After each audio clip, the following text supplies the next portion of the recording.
Alright, so I'm just gonna throw it right out there at the top of this video and be really, really blunt.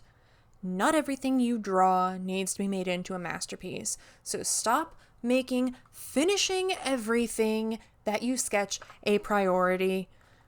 It don't need to happen. Plain and simple. There, I said it. I said the thing. Have at thee, bros. Have at thee.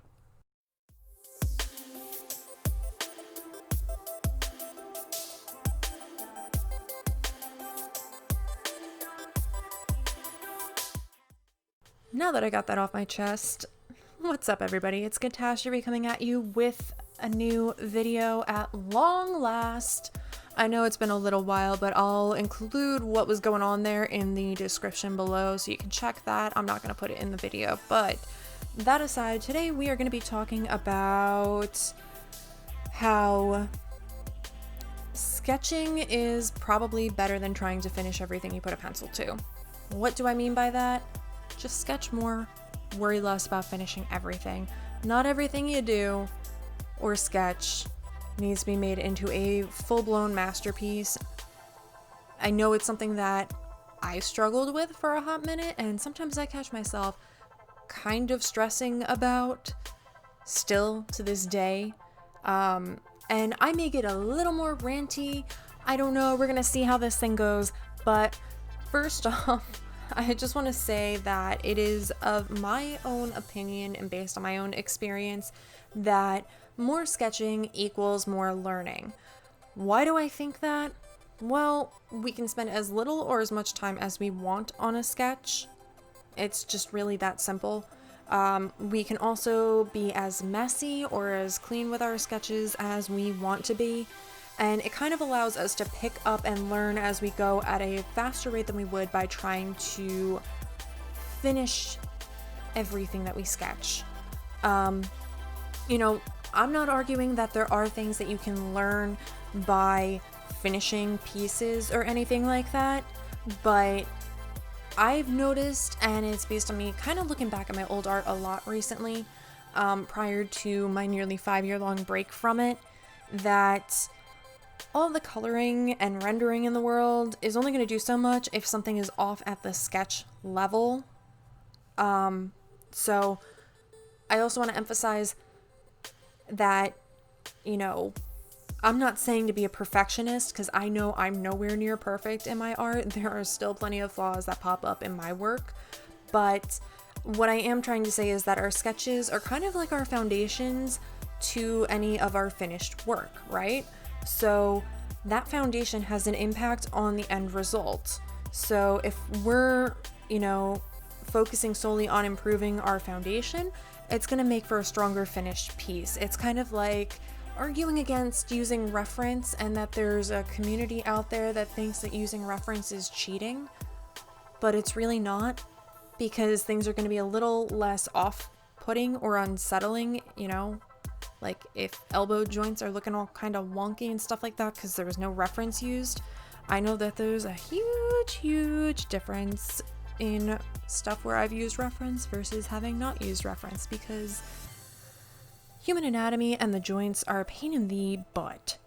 But that aside, some other benefits to sketching and focusing on that first and foremost is that it can kind of help us play around with different ideas. So my brain is not an endless stream of creative ideas these days. I think that just comes with adulting, apparently. I didn't sign up for it, but that apparently is the case. But if you're like me and you struggle with ideas, frequent sketching, that was me snapping, if the mic picked it up. But anyway, so if your brain is kind of like mine and can be kind of lacking in the idea department, sometimes it can be really beneficial to just sketch and sketch and sketch and sketch. And maybe a really cool idea comes up. But that aside, you know, maybe you do have an idea for a piece that you want to make. And this is where it can be really, really helpful, because I did this when I started on my 4-part series. Originally, it was going to be one piece. And then in the sketching process, I realized there were way too many things that I was going to be trying to cram into one piece. So I was like, let me split it. And it was still too cluttered. So then I had to then break it into 3 pieces. And I was like, now it doesn't seem as cohesive. So then I had to make it into 4 pieces. So 4 pieces and a couple of decent ideas later, there were 2 pieces in this series that I really had to brainstorm. So that ties into, if you have an idea for a piece and you're trying to work out the ideas, you can thumbnail those ideas on a sketchbook page. And you can use one sketchbook page to make, like, you know, depending on the size of the page, of course, you can come up with like 6 different little mini areas on there. Just kind of box them off a little bit and just start going to town with ideas for those pieces and kind of like really play around with the composition. You may like one idea or maybe 2 ideas, or maybe those 2 ideas aren't quite cutting it, and maybe if you combine them together, you might be onto something. You can do that with thumbnailing. So that's one really cool thing that you can do there.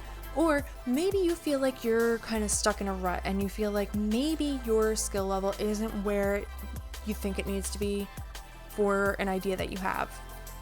Maybe it might be something to do with like an elaborate pose.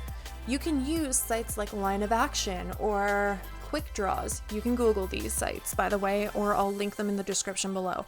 And you can just start working on studies or gestures in your sketchbook. They're not meant to look pretty, by the way. Some of them will look like a disaster, but then in hindsight, a couple days later, you'll be like, oh, that looks better than if I had tried doing it without reference.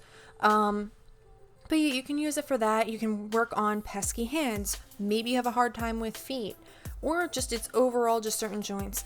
I hate elbows, in case you didn't know. Elbows are my enemy when it comes to anatomy. But, you know, you can fill your sketchbooks with things like thumbnails and gestures, and maybe, you know, you need a little work on animals and they're your weak point. I know I don't say I suck at animals, but I have a really hard time with a lot of animals. They're all very, very different from humans, and I really avoided them like the plague in, you know, my earlier years. God, I sound like a granny. Ugh. But you can use your sketchbook to do studies of animals and other things that you want to try getting better at. Maybe it's mecha. Who knows? You know, maybe you want to try doing furry art. I'm not here to judge you. That's what your sketchbook is for. Doing practice of furries and, you know, anthropomorphic things. It's all fine and dandy. Whatever floats your boat.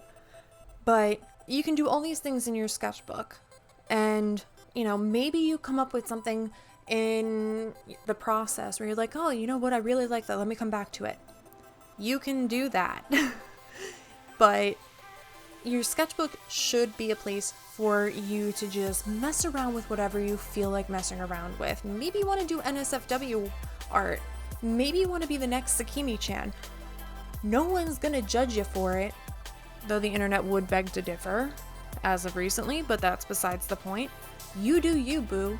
Your sketchbook should be a playground for doing whatever the heck you want and trying out whatever the heck you want with your art. They don't need to be full of full-blown, fully rendered, colored masterpieces, or maybe you're more of an ink person in black and white. You don't need to make everything look like a fully finished product. It's really just that simple.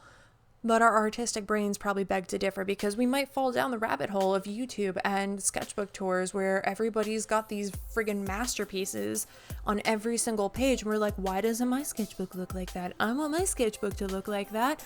I'm gonna just finish everything that I put in here. And you get like halfway through and it just, maybe a year later, you're like, wow, I really don't know what I was thinking by finishing that piece. Because I know I have a few of those, but I'm not going to judge past me. But I just wanted to put some emphasis on the fact that we don't need to finish every single thing that we put a pencil to. Because the more we sketch, the more we learn. And we can be more comfortable with trying to figure things out without reference if that's what we choose to do. But always keep in mind, like, using reference isn't cheating. I tend to just be too lazy to do that sometimes, and sometimes it really shows. In fact, I was called out on that once. There was a person reviewing my portfolio that was like, did you use reference in this one? And I was like, no, I really wanted to try working it out on my own. They're like, don't be afraid of using reference because I can tell you used it on this, but not this. And I was like, oh God. But yeah, this is a little bit of a quick video, guys. And it might be a little fast and loose. That's what she said. But I digress. Anyway, I just wanted to get this video out there for you guys, and hopefully you guys enjoyed. If you liked, please subscribe, hit the bell, all that good stuff, and I'll see you guys next time.